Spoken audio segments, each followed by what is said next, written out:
Okay, so it was requested that I go ahead and take a look at the Q&A section. Originally, it was left up in the air which one I should do, if I should actually check it out or not. But enough people have come to me and asked me to basically check this out, so I'm just going to go ahead and do it. We're just going to start this off. I'll do the episodes, and then I'll do the episode Q&A or rant afterwards, as far as that goes. In any case, I'm going to hit play on this.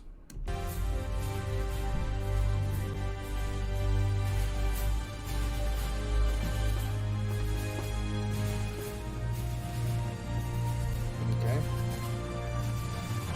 I kind of pause it right up. There we go.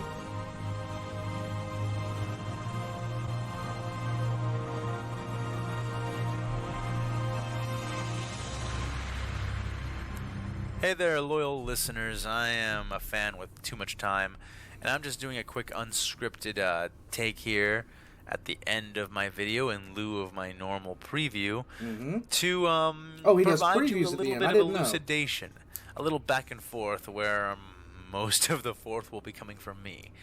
But still, I think that you all are interested in and deserve to know what goes into how I determine how these scripts are written and how these stories turn out. And there's two big rule sets that I follow. One rule set is comprised of basically just one rule, and the other one of a few more rules. So let's go ahead and get right into this. And again, this is a bit unscripted, but I'm going to try to get through it as quickly as I can. All right. So the first rule, big rule, most powerful rule, the rule that comes before all other rules is this: the narrative is king. I'm here to tell a good story, an interesting story, an entertaining story. So, if you're expecting me to say, and Sidious called up Dooku and they got together 1 billion ships from the literally millions of worlds that they have under both the Confederacy and the Republic, and they went forward and smashed the Imperium forces, blah, like, okay, that's not going to happen. That's boring. Even if that can happen, in a certain future, if that was a story I was going to tell, I would just write a forum post about it to discuss it on Reddit and have fun in that way, but I wouldn't go through all this trouble just for a lackluster narrative. I'm here to tell a good story. Equally, if you think that I'm just going to have the Imperium drop out of the warp right over Coruscant, and then as the battle is joined and the entire Republic Navy is mauled to death by Vortex Nova cannon rounds, they drop a bomb on Coruscant and viral bomb the planet, which, I mean, okay, you do have to admit, that would be an amazing fireball. I mean, Coruscant is so big that it caught its own rings. But that being said, as cool as that set piece would be, it's got to be earned if it exists at all. Exactly. I'm not just going to have one side casually defeat the other side. Things will be interesting. And that's the thing. It would not be accurate either if one side casually destroyed the other. Not by any stretch of the imagination. Could the Warhammer universe defeat the Star Wars universe? That is up for debate. It would really depend on certain factors. It's the same way as it is the other way around. But, so I like that he didn't just go there. The story will be good. It must be good. Because if it isn't, it's not really worth telling. Interesting scenarios, that's for Reddit, that's for forums, that's for post. Interesting stories, that's what we're doing here. So that's the first rule. The narrative is king, the story comes first. Second rule set, we'll call these the general rules of judgment. And these are what cover my standard view of things. Again, story is king. So even if I deviate from these, know that that's ostensibly the reason why. But without further ado, let's go ahead and jump right into the rules of judgment. Whoa. So in regards to Star Wars, the Star Wars mainline films will take precedence over all other lore. And by the way, all this is in my discussions tab, along with a few other tidbits and treats that I'll leave for you to discover. But yeah, that's in my discussions tab on YouTube. So In Star Wars, the mainline films will take precedence over all lore, with like a single exception I'll get into later on because, again, it's literally for the narrative, but it's such a big exception that I have to put it into the general rules. Um, I'll try to be as consistent with this kind of thing as humanly possible, but the way it'll go is mainline films come first, followed by other live-action media such as Rogue One and The Mandalorian, and then that will be followed by canonical animated media like Star Wars: The Clone Wars and Rebels. Okay. After all of this, Legends will fill in the gaps. All right. And yes, I will be incorporating Legends material as much as I can Good. and as much as possible. A lot of you new Star Wars fans may not know this, but the expanded universe was just so massive. It had so much in it, and honestly, it was much more adventurous than what you see with Disney. It sort of gave you the impression that, like, blasters were a Republic technology. That when you got outside of the Republic and then later the Empire, you actually would find that most aliens had developed their own weapon systems outside of blasters. And sometimes they're just blaster equivalents, like the Chiss had masers and super masers, blasters and turbo lasers, respectively. But then you had the Searook, who had like the ability to pull your life force out and power their death droids with them, who had like these laser beam weapons that you would have to block in this very, very different manner, and that they could sometimes go through lightsabers if they were polarized correctly. And you had like the Verpine shatter guns. Ooh, I loved Verpine shatter guns. These mass driver guns that could shoot through tanks effectively. Like they're like with a bullet, shoot so hard it would like have like a concussion wave almost. But they were called shatter guns because they were super, super easy to break, and you have to maintain them really rigorously. And then if you smack them, they'll shatter, thereby earning their name, shatter guns. That stuff was so cool. I love that stuff. I love it when the Star Wars universe feels big. I love it when the Star Wars feel more like, like Star Wars. So, Legends, everywhere I can. It's going to fill in everywhere it can. And there's a lot of places to fill in. The movies have not, the current canon is not really leaving us with a whole lot when it comes to the stuff that Legends touched on. Right. So, going on from that, we're going to talk about something a little bit more controversial, the Wiki. I'm expecting a lot of people to come to me with Wikipedia stuff and to be like, hey, but look, Wikipedia says that a blaster can do this, and Wikipedia says that a range of a turbo laser is that, and I can't really abide the Wikipedia. The Wikipedia will be the very last source that I use when it comes to anything else that I'm aware of. And the big reason is because if I depicted to you a Star Wars battle using the things that are told to me in the Wikipedia, it would look very different from a Star Wars battle as depicted in the movies. And none of us became fans of Star Wars from reading the Wikipedia. We became fans of Star Wars from enjoying the movies and from enjoying the other visual or audio or written media about this. So that's what I love. That's what I will emulate. That's why I like Star Wars, and that's what I will follow in Star Wars. So when it tells me that a turbo laser has like a effective range of 3 light years. One, that's stupid. The Last Jedi, which love it or hate it, it is a canonical mainline movie and thereby takes precedent. It shows us without any question that blasters, turbo lasers do 2 things. One, they travel way too slowly in space to have an effective range of any light years, because even if they could go out that far without losing any energy, they would take too long to get there. Right. No ship you could be aiming at would still be in that location by the time it reached a light year away. That's just... Also, a lot of the things on the wiki are just completely and totally ridiculous in terms of the power scaling of everything in and of itself. Like the Acclamator class Star Destroyer is a troop transport, as far as I remember. And there was one article that said that the turbo laser on an Acclamator had the same power output to deliver 3 point something gigatons of force per shot. If you're delivering 3.4 gigatons of force per shot, then you don't need a Death Star. Because that much force would effectively... I mean, you don't need a Death Star. You don't need anything like that. You just don't need it. Because it's pointless. I thought it was ridiculous when I first read it because the physics didn't... Well, one, the physics barely lined up. But then again, I'm not going to get into a physics argument when I'm arguing 40K in Star Wars. That's just rather stupid. But at the same time, the whole power scaling argument goes out the window when you start tossing out numbers like that as if they deserve to be taken credibly.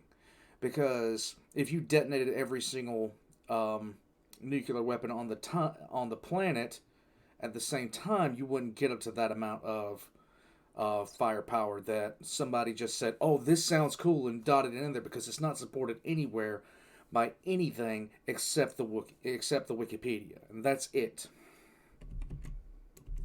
Literally years, decades, so long, I can't even tell you.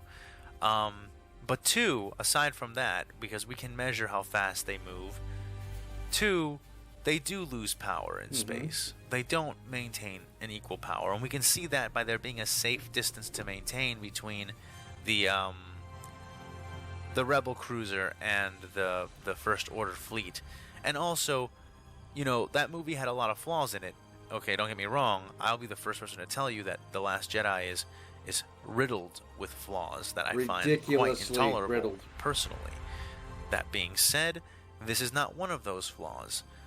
We see Admiral Akbar's fleet and the Imperial fleet approaching each other in Return of the Jedi, and Admiral Akbar doesn't open fire. Yep. I mean, you can say that it's defensive technologies and ECMs and whatever. I don't really buy it. You know, Admiral Akbar didn't know that the Death Star 2 was shielded, and if a turbo laser really does have that kind of effective range, the Death Star 2 is unable to move or dodge those blasts. Right. They should be shooting from as far away as they can to either force the Imperial fleet to intercept those shots with the physical bodies of their other ships, or to hopefully start wearing down and damaging the Death Star. So it doesn't make any sense, and I don't really buy it. I think that the reason Admiral Akbar didn't engage at range is because it would have been a waste of power, because those turbo laser blasts would have been far too weak to damage the Death Star significantly by the time they reached it, even unshielded. And considering the distances involved, you're trying to say that turbo lasers have an effective range that is so vast. I mean, the difference in light, if you were to go at the speed of light between Earth and Mars at its closest point, it would take you 20 seconds at the speed of light to go from Earth to Mars. From Earth to Mars, that's how long it would take. Okay? You're trying to tell me that turbo lasers have a effective range that is measures of magnitude longer than that? No. Even 40K, as over the top as it is, doesn't have anything like that. Not anywhere even close. The sheer fact of the matter is, people just wrote down numbers to make it look cool. And that kind of annoys me. But yeah. So, that's the rule I'm using. Wikipedia doesn't reinforce that. That's just one example. There are many, many examples. I will use Wikipedia, but only if it's uncontradicted by any of the other sources I've mentioned already. And with that, I'll put that down. So, I mentioned earlier that there was an exception to my rule of the mainline films take precedent, and this is the exception. I will be artificially inflating the Republic's numbers. Let's be frank, okay? And I don't want to spend too much time on this because I really can go on and on and on and on and on and on and on and on about this. I really can. 25 ships making up the bulk of the Republic Navy is absurd. Right. It's frankly insulting. Yes. I mean, this is the Galactic Republic, and these ships are not Death Stars. Even if they were, 25 Death Stars, as impressive as that sounds, is nothing in a galaxy of millions of millions of planets. Literally, that's what's described. Millions of planets. Literally, they could start blowing up planets. Like literally, just let's start blowing them up. No reason, no whatever. Just start with the closest ones, and then it's just hyperspace to the nearest system. Blam and blam and blam. Mm-hmm. You most likely, wherever it is you are, like if you just randomize what planet you're living on, you probably will never experience a Death Star cataclysm with 25 Death Stars running around the galaxy, blowing up as many planets as they can continuously. That's how much a million is. So even 1 million, and it's supposed to be many, many more than just 1 million. So,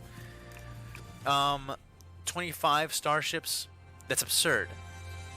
7 million clones. I mean, do I even have to get into this? You know, we had more men fighting and dying in our wars here on Earth. Right. Than in the Star Wars. I can't. Right. I love George Lucas, but this is one thing that really needed to have been parsed much better. Yeah, you had to scale for realism, and in the case of Star Wars, that was a really excessively low number. 40K even has some scaling issues when it comes to that.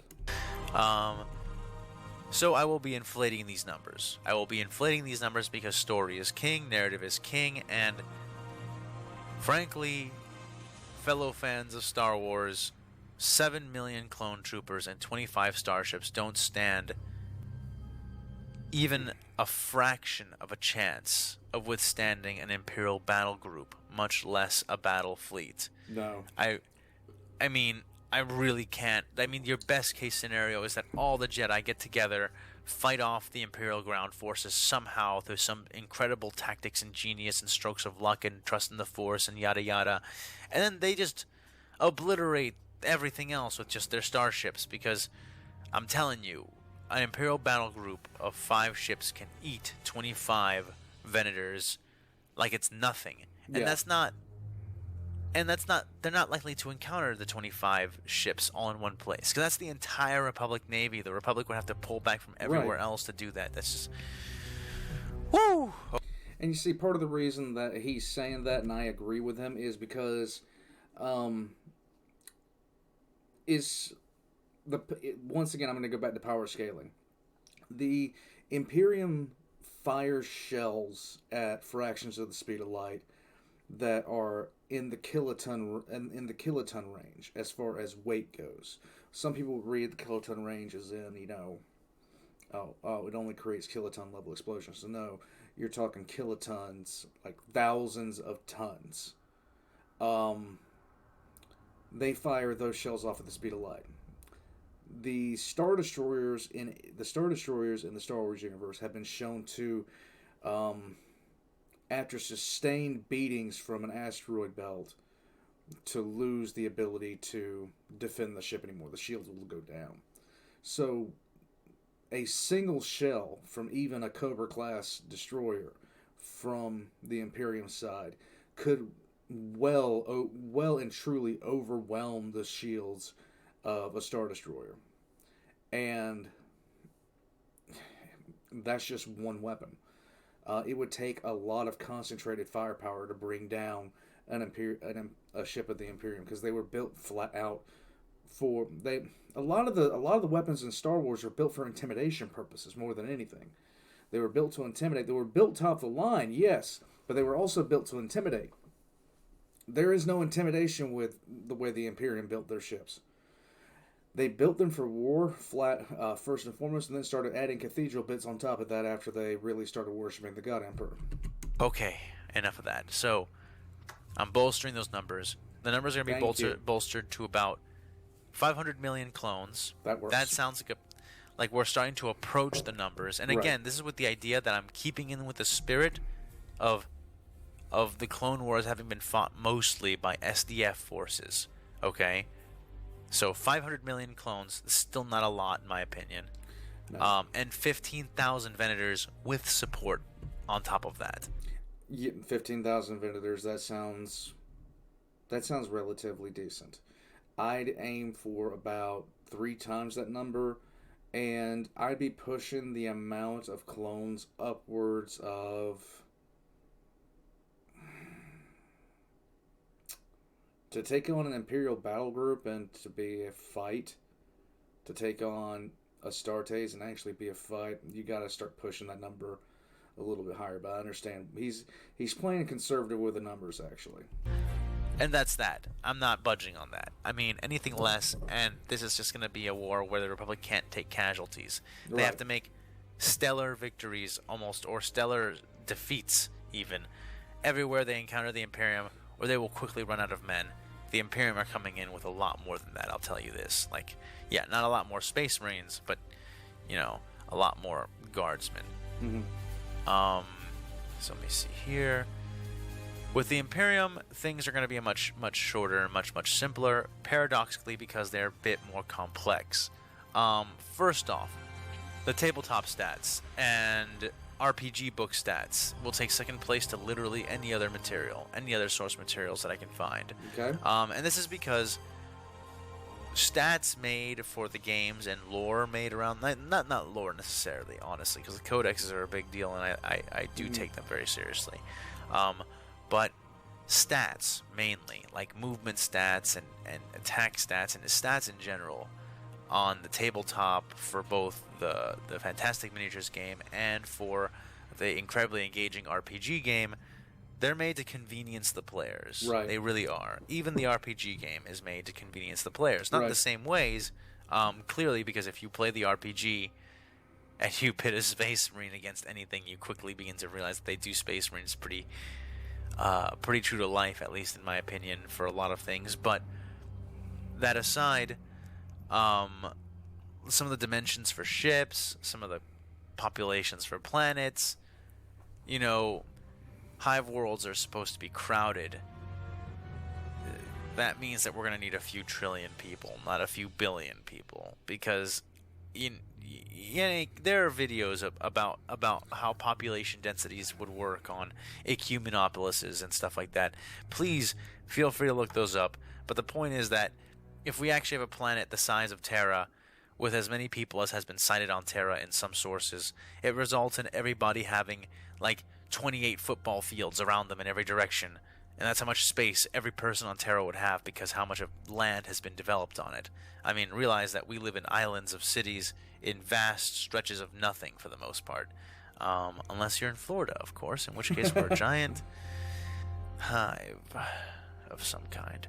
So, in any case, long story short, tabletop stats, RPG stats, they're made to convenience the players to make that stuff more measurable, and they're not usually thought out with regards to the universe itself. Right.